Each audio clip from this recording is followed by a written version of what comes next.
Good afternoon everyone, welcome to civil services study. 8 test complete हो गए थे UKPSC upper PCS के लिए। यह है प्रैक्टिस सेट नंबर 9।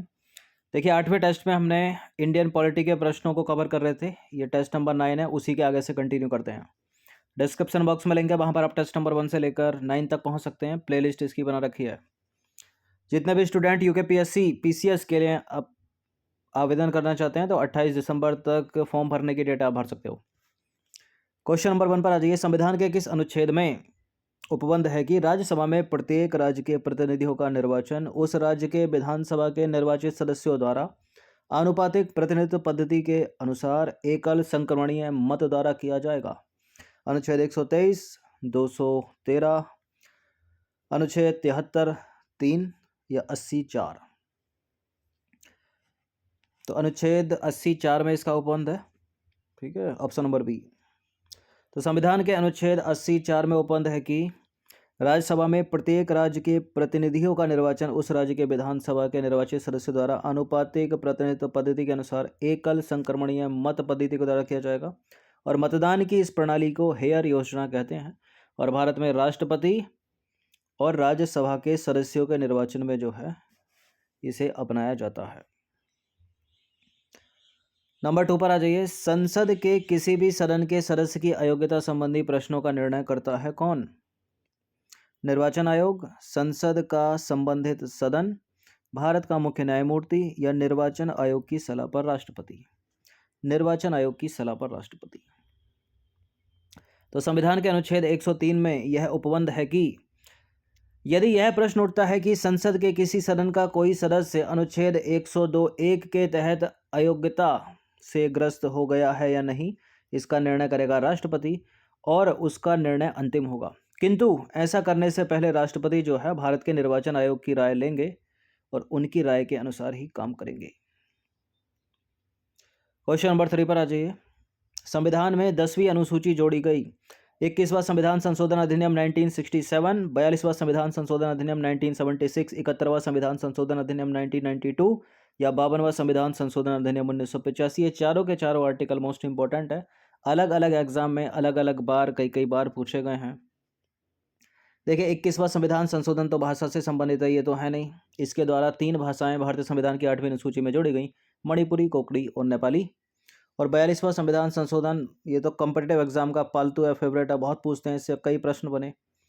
ठीक है, संविधान की प्रस्तावना में जो है इसके तहत संशोधन हुआ था।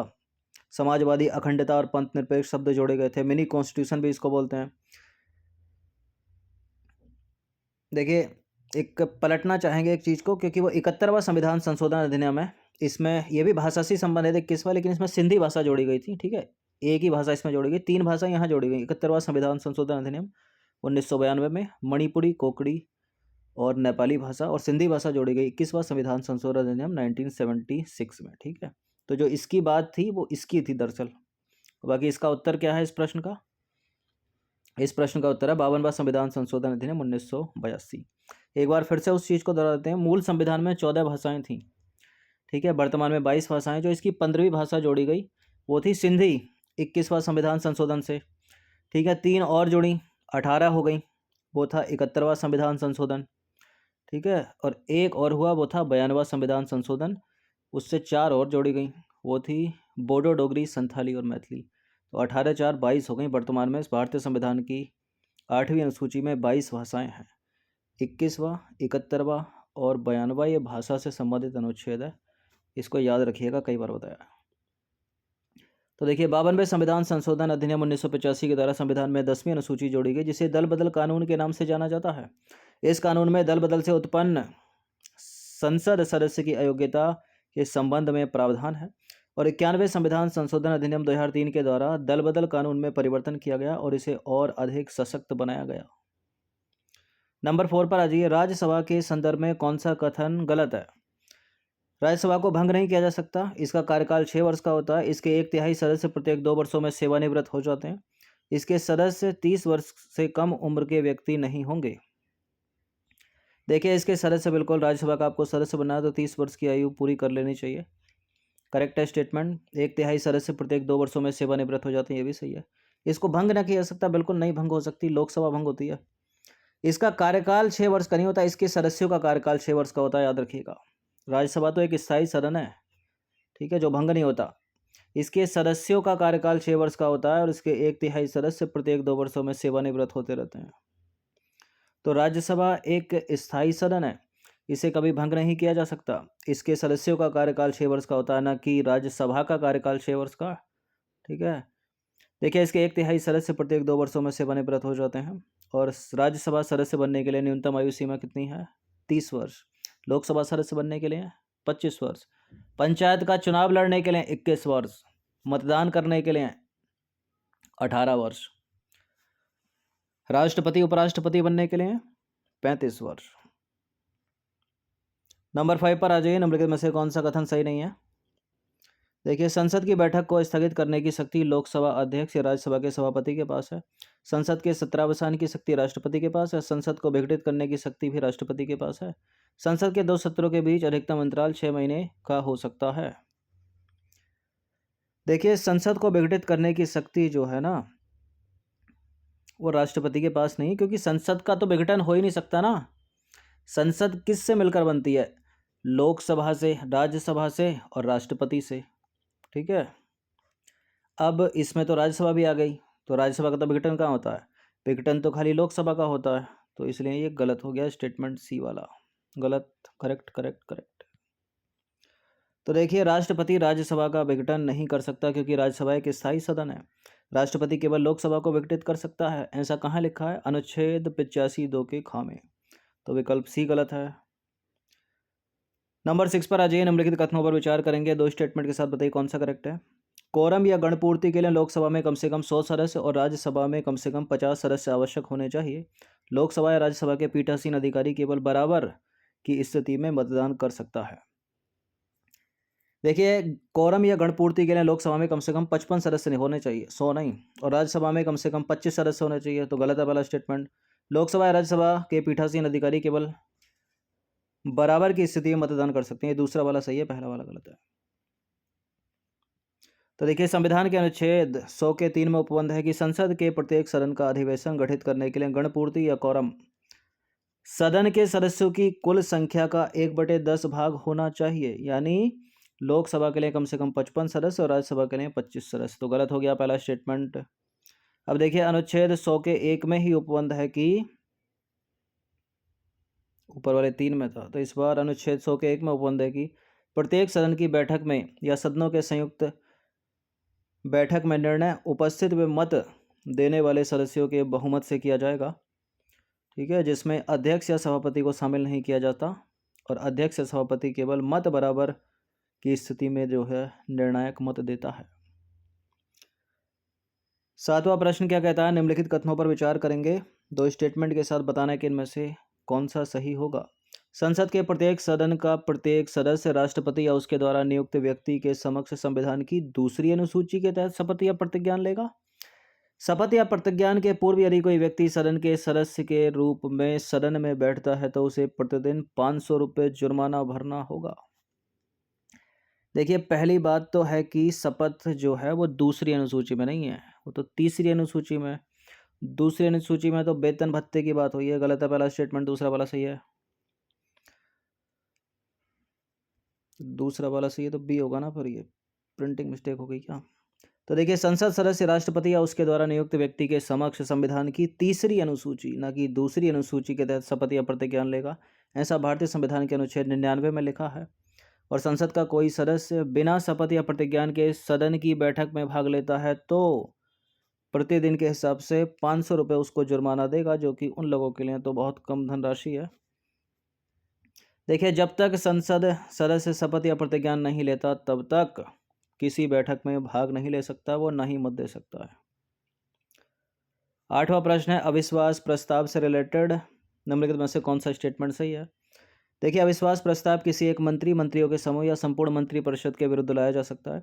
इसे लोकसभा में पारित होने पर मंत्रिपरिषद को त्यागपत्र देने की आवश्यकता नहीं है और इसे लोकसभा में स्वीकार करने का कारण बताना आवश्यक नहीं है। इस प्रस्ताव के समर्थन के लिए कम से कम 100 सदस्यों की सहमति अनिवार्य है। देखिए, लोकसभा के समर्थन के लिए कम से कम 50 सदस्यों की सहमति अनिवार्य है, गलत है डी वाला स्टेटमेंट। इसको याद रखिए, इस लाइन से कई बार प्रश्न बना है। इसे लोकसभा में स्वीकार करने का कारण बताना आवश्यक नहीं है। सही पूछा, ये सही है। ठीक है, देखिए अविश्वास प्रस्ताव जो है किसी एक मंत्री या मंत्रियों के समूह नहीं बल्कि संपूर्ण मंत्रिपरिषद के विरुद्ध लाया जाता केवल, इसलिए गलत है स्टेटमेंट। और इसे एक लोकसभा में पारित हो गया ना तो गई मंत्रिपरिषद। ठीक है, ये दूसरा स्टेटमेंट कह रहा है कि आवश्यकता ही नहीं है त्यागपत्र देने की, गलत है। तो संविधान के अनुच्छेद 75(3) में उपबंध है कि मंत्रिपरिषद सामूहिक रूप से लोकसभा के प्रति उत्तरदायी होगी और मंत्रिपरिषद तभी तक बनी रहेगी जब तक कि लोकसभा में उसे बहुमत प्राप्त है। अतः इसे संपूर्ण मंत्रिपरिषद के विरुद्ध लोकसभा में विश्वास में निर्धारण हेतु लाया जाता है। अविश्वास प्रस्ताव को लोकसभा में स्वीकार करने का कारण बताना आवश्यक नहीं होता। और भारतीय संविधान के किसी भी अनुच्छेद में ये अविश्वास प्रस्ताव का वर्णन नहीं है, याद रखिएगा। तो देखिए लोकसभा में पारित होने का अर्थ है कि मंत्रिपरिषद का लोकसभा में बहुमत नहीं है, उसने लोकसभा में विश्वास खो दिया है। ऐसी स्थिति में मंत्रिपरिषद को त्यागपत्र देना पड़ेगा। अविश्वास प्रस्ताव के समर्थन के लिए 50 सदस्यों की सहमति की आवश्यकता होती है। ठीक है, 100 की नहीं है, 50 से काम हो जाएगा। अब एक प्रस्ताव है निंदा प्रस्ताव। निंदा प्रस्ताव के संदर्भ में 2 स्टेटमेंट है। अब निंदा प्रस्ताव केवल संपूर्ण मंत्रिपरिषद के विरुद्ध लाया जा सकता है, तो इसे पारित करने पर मंत्रिपरिषद को त्यागपत्र देना होगा। अब ये दोनों बातें अविश्वास प्रस्ताव की डाल दें इसमें। देखिए निंदा प्रस्ताव तो किसी भी व्यक्ति के विरुद्ध भी लाया जा सकता है, ऐसा थोड़ी है केवल संपूर्ण मंत्रिपरिषद। वो अविश्वास प्रस्ताव है, गलत है। और निंदा प्रस्ताव से तो निंदा होगी ना, मंत्रिपरिषद को त्यागपत्र देने की क्या आवश्यकता है, गलत है दोनों स्टेटमेंट। तो उपरोक्त दोनों के दोनों कथन असत्य हैं। तो देखिए निंदा प्रस्ताव जो है संसदीय कार्यवाही का एक साधन है, इसे किसी मंत्री या मंत्रियों के समूह या संपूर्ण मंत्रिपरिषद के विरुद्ध लाया जा सकता है। देखिए सेम वही लाइन लिखी है जो अविश्वास प्रस्ताव के लिए लिखी थी, उसके लिए गलत है, इसके लिए सही है। देखिए इसे पारित होने पर मंत्रिपरिषद को त्यागपत्र देने की आवश्यकता नहीं है, इससे केवल मंत्रिपरिषद की कुछ नीति और उनके कार्यों की आलोचना होती है। इसे लोकसभा में स्वीकार करने का कारण बताना अनिवार्य होता है। ठीक है, उसको नहीं होता अविश्वास प्रस्ताव को। 10वां प्रश्न है किसी अविलंबनीय लोक महत्व के मामले पर सदन में चर्चा करने के लिए सदन की कार्यवाही को स्थगित करने का प्रस्ताव है। स्थगन की बात हो रही है तो स्थगन प्रस्ताव होगा। तो देखिए इसमें 2-3 प्रस्ताव इंपॉर्टेंट है। स्थगन से प्रश्न बनते हैं, कटौती से बनते हैं और ध्यानाकर्षण से बनते हैं। तो स्थगन की बात करें तो किसी अविलंबनीय लोक महत्व के मामले पर सदन में चर्चा करने के लिए सदन की कार्यवाही को स्थगित करने का प्रस्ताव है स्थगन प्रस्ताव, और इसके द्वारा समय से पहले सदन का स्थगन हो जाता है। कटौती प्रस्ताव की बात करें तो बजट प्रस्तावों पर खर्च कम करने का प्रस्ताव कटौती प्रस्ताव है। ध्यानाकर्षण की बात करें तो संसद का कोई सदस्य सदन के पीठासीन अधिकारी की अग्रिम अनुमति से किसी मंत्री का ध्यान अविलंबनीय लोक महत्व के मामले पर आकर्षित कर सकता है, और यह भारत की देन है। ध्यानाकर्षण प्रस्ताव यह 1954 में अस्तित्व में आया और संसदीय प्रक्रिया के नियमों में इसका उल्लेख है।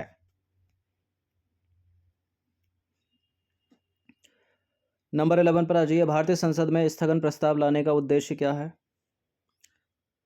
क्या है? सार्वजनिक महत्व के निश्चित आवश्यक मुद्दों पर बहस करना, या विपक्षी सदस्यों का मंत्रियों से सूचना प्राप्त करना, या किसी अनुदान की मांग में एक निश्चित मात्रा में कटौती करना, या कुछ सदस्यों के हिंसक तथा अनुचित व्यवहार पर रोक लगाने के लिए कार्यवाही स्थगित करना। स्थगन प्रस्ताव ये ए है। स्थगन प्रस्ताव किसी अविलंबनीय लोक महत्व के मामले पर सदन में चर्चा करने के लिए सदन को स्थगित करने का प्रस्ताव है। शून्यकाल डैश संसदीय व्यवस्था की देन है। जर्मन, फ्रांसीसी, ब्रिटिश या भारतीय? भारतीय संसदीय व्यवस्था की देन है। तो शून्यकाल भारतीय संसदीय व्यवस्था की देन है। इसका जन्म भारत में ही हुआ और शून्यकाल भारत में वर्ष 1962 से जारी है। शून्यकाल की अवधि अधिक से अधिक जो है वो 1 घंटे की होती है, और प्रश्नकाल के तुरंत बाद शून्यकाल प्रारंभ होता है जिसकी अवधि दोपहर 12 बजे से 1 बजे तक होती है। ये प्रश्न अभी 24 तारीख को उत्तर प्रदेश पीसीएस की प्रारंभिक परीक्षा 2021 में पूछा गया था शून्यकाल से संबंधित। देखिए शून्यकाल का संसदीय प्रक्रिया में कोई उल्लेख नहीं है। संसदीय कार्यवाही का यह एक अनौपचारिक साधन है जिसमें संसद सदस्य बिना पूर्व सूचना के मामले उठा सकते हैं।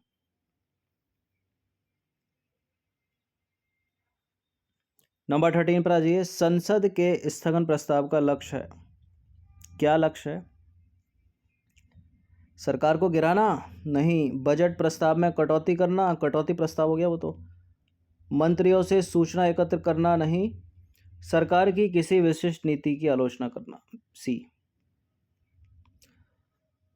तो देखिए, स्थगन प्रस्ताव एक तरह से एक निंदा प्रस्ताव है। इसके द्वारा सरकार की विशिष्ट नीति की आलोचना की जाती है और यह प्रस्ताव मंत्रिमंडल पर नियंत्रण का एक महत्वपूर्ण साधन है। इस प्रस्ताव को लाने के लिए 50 सदस्यों का समर्थन आवश्यक है, जैसे कि अविश्वास प्रस्ताव। ठीक है, इसे लोकसभा एवं राज्यसभा दोनों में पेश किया जा सकता है। अगर इसके विपरीत अविश्वास प्रस्ताव को देखें तो उसे केवल लोकसभा में पेश किया जा सकता है। देखिए, सदन का कोई भी सदस्य इस प्रस्ताव को पेश कर सकता है। किस प्रस्ताव को? स्थगन प्रस्ताव को। इस प्रश्न का उत्तर दीजिए। तो संविधान में उपबंध है कि संघ की राजभाषा डैश और लिपि डैश होगी। राजभाषा निर्धारित नहीं है क्या? निर्धारित तो है, लिपि देवनागरी होगी। ये सही है, लेकिन ये गलत है। संघ की राजभाषा होगी हिंदी और लिपि होगी देवनागरी। सी सही है। तो संविधान में उपबंध है कि संघ की राजभाषा हिंदी और लिपि देवनागरी होगी। और राजभाषा अधिनियम 1963 उपबंध करता है कि सदन की कार्यवाही अंग्रेजी के साथ साथ हिंदी में होगी। राजभाषा अधिनियम 1963 हिंदी के साथ साथ अंग्रेजी की निरंतरता की अनुमति देता है। नंबर 15 पर आ जाइए। राज्यसभा के सभापति या उपसभापति के संदर्भ में कौन सा स्टेटमेंट गलत है? देखिए, सभापति राज्यसभा का सदस्य नहीं होता, उपसभापति राज्यसभा का सदस्य होता है। सभापति को हटाने संबंधी कोई संकल्प राज्यसभा में विचाराधीन की स्थिति में वह सदन में बोल सकता है, कार्यवाही में भाग ले सकता है, किंतु मतदान नहीं कर सकता। सभापति राज्यसभा का सदस्य होता है। एक पक्का गलत है इसमें। देखिए, सभापति राज्यसभा का सदस्य कैसे हो सकता है? वो तो उपराष्ट्रपति होता है, उसको तो चुनाव होता है। तो गलत हो गया यही। ये सही सही सही। तो राज्यसभा का सभापति उसका सदस्य नहीं होता, क्योंकि भारत का उपराष्ट्रपति ही राज्यसभा का सभापति होता है और उपराष्ट्रपति का निर्वाचन होता है। ठीक है, चुनाव होता है उसका। तो ये 15 प्रश्न थे। यह practice set number 9 Indian polity important हैं। इन्हीं प्रश्नों की अलग अलग तरह से एग्जाम में पुनरावृत्ति होती रहती है। इनकी प्रैक्टिस एक बार कर लीजिएगा। धन्यवाद।